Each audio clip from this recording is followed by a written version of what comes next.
Hello, welcome to the podcast Winning Big in Asia. And I'm Patrick, I'm the host of the Asia Marketing Summit. And today I have a guest who's coming from Australia. And everybody say hi to Jeff. Jeff, say hello. Hi, everyone. Yes. Please tell us what you do and what's the buzzword that you are actually behind now.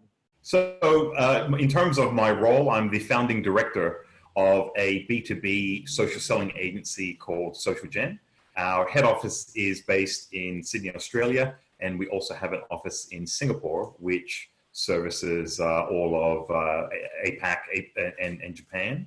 And I guess our specialty is focused on the larger enterprise B2B type businesses, where they want to generate opportunities, they want to generate better relationships with their existing clients, or perhaps looking at generating new opportunities purely through the use of social media channels. The social media channels that we tend to specialize in, because they are business focused, is LinkedIn and Twitter. Oh, excellent. And can you just clarify for me what does social selling mean and what's the context like in Asia? Sure. Social selling is quite unique and different to traditional forms of social media marketing or even digital marketing, where traditional methods of social media marketing is focused on company branding and focused on promoting company products and services. What we find in business to business is that it's mostly relationship based. A lot of our clients are larger enterprise banks, technology companies, and it requires a lot of human interaction to sell their products and their solutions. So what we do is we tend to focus more on marketing the people within the organization rather than marketing the brand or the products and services. And through marketing the people in the organization, we make them thought leaders or subject matter experts. And then they're seen as key influencers or trusted advisors. And we leverage off that personal brand, we leverage off that influence to help generate those new business opportunities or to nurture existing clients or opportunities for them. So essentially selling through the social platforms and actually kind of profiling the people rather than just the brand and the company. Correct. So, Correct. Yeah. And focus on building that relationship, the person to person relationship first before marketing the company brand or marketing the company products and services. Jeff, before we continue, there's something I really want to ask you. And a lot of bosses, especially those of smaller companies, will worry. Imagine I spend all my marketing and all my budget and raise the profile of one of my key managers or my key directors, and they leave. What do I do then? That is a common challenge that we come across, because as you make people within your organization more visible, they become more desirable as well. So what I always recommend is having multiple social sellers within the organization, and even the owners in the business to do social selling themselves, so that you mitigate the risk of putting all your eggs in one basket if one of these key members leave. The other thing that I also recommend is implementing your social selling campaigns with your existing digital marketing campaigns. So just because you're connecting and building a relationship doesn't mean that you can't point them to landing pages. It doesn't mean that you can't entice them to engage with your other digital channels or digital assets. So it really is combining your social selling efforts with, as a team sport, with other people and with your existing marketing initiatives, is where you sort of protect your activities and the assets from your social selling activities. Okay, that's an interesting perspective. Just to check with you, in terms of challenges in social selling, is there a big challenge that you had to overcome or in your market? What was it? So there can be many challenges when it comes to social selling if you don't come at it from the right angle. The first thing is that because social selling is so relationship based, it's very difficult to hand that opportunity to someone else. What I mean by that is we work with a lot of senior executives, and because they're very senior, they don't necessarily want to be speaking with every lead or with every opportunity that their social selling efforts come up. So they want a way to be able to palm that, for a better term, palm that opportunity to someone in their team or someone from their sales team. So that side of it makes it a little bit difficult. The other challenge with social selling is, again, being very relationship based. A lot of these leads or opportunities will want to meet with you because they see you as a trusted advisor. They see you as a thought leader. So they want to meet with you and they want to interact with you personally. Now, we've dealt with businesses that have products that require high volume and very low profit margin.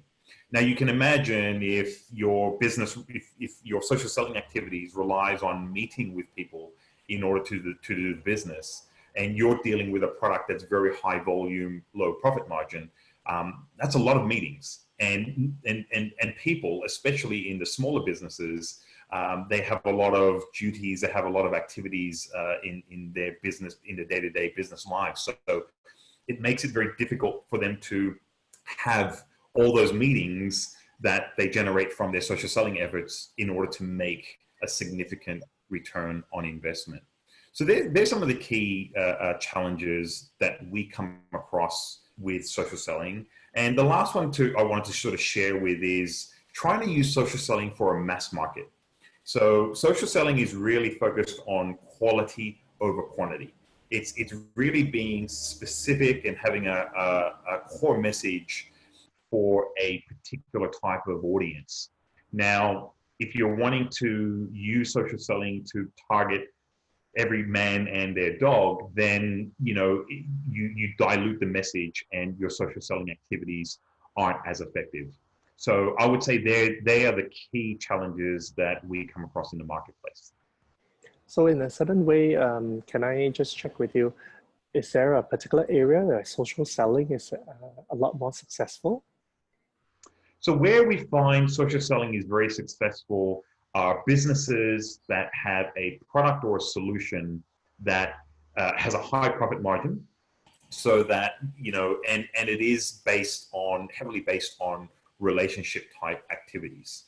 So if your product or solution, let's say, has a sales value of 20,000, 30,000, 50,000, 100,000 plus, then the model for social selling would work quite well for you, because obviously one meeting can generate a large amount of profit for your business.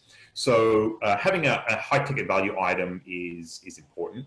Then also having a solution that's aimed at a particular audience. So whether it be industry vertical specific, whether it be aimed at certain types of businesses who operate with certain types of customers, the more specific your message can be and the more specific your target audience is, the more powerful social selling becomes for you. And then again, just to reiterate, if you have a product or service that's less about churn and more relationship based and higher sales value and higher profit margins, that's where you create the perfect storm when it comes to social selling.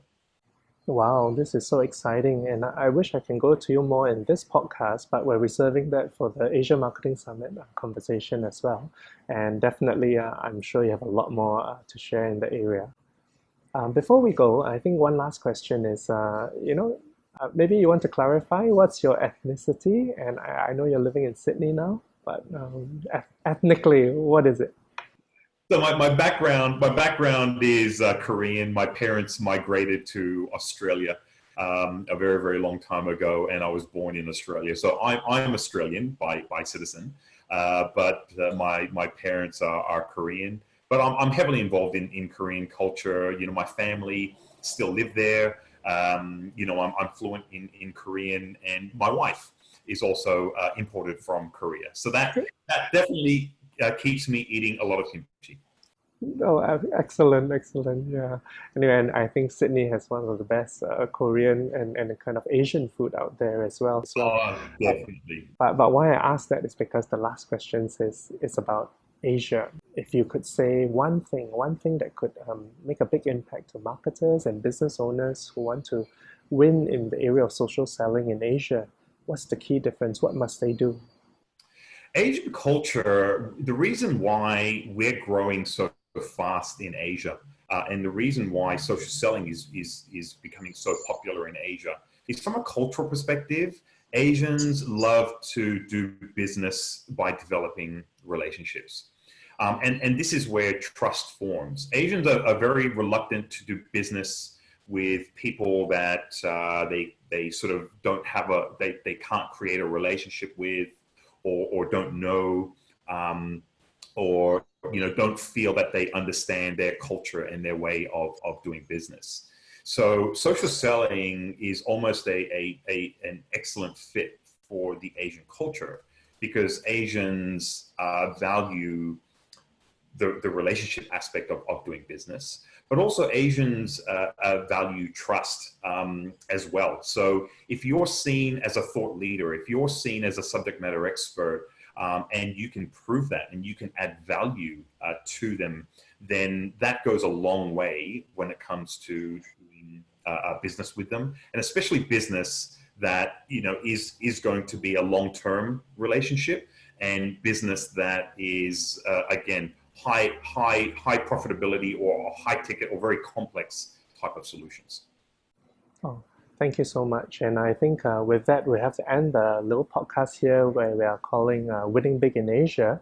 And thank you for sharing so much on how social selling and how our Asian culture actually demands that we put the relationship first rather than put the selling first, right? And I think, and then definitely social selling is a tool, and it's a way that we can use to penetrate and to get closer to our customers. And it's definitely one way to win in Asia. With that, Jeff, I want to say goodbye. Jeff, say goodbye. Bye, everyone. Thanks, Patrick. It's been a pleasure. Thank you for joining us on the Winning Big in Asia podcast.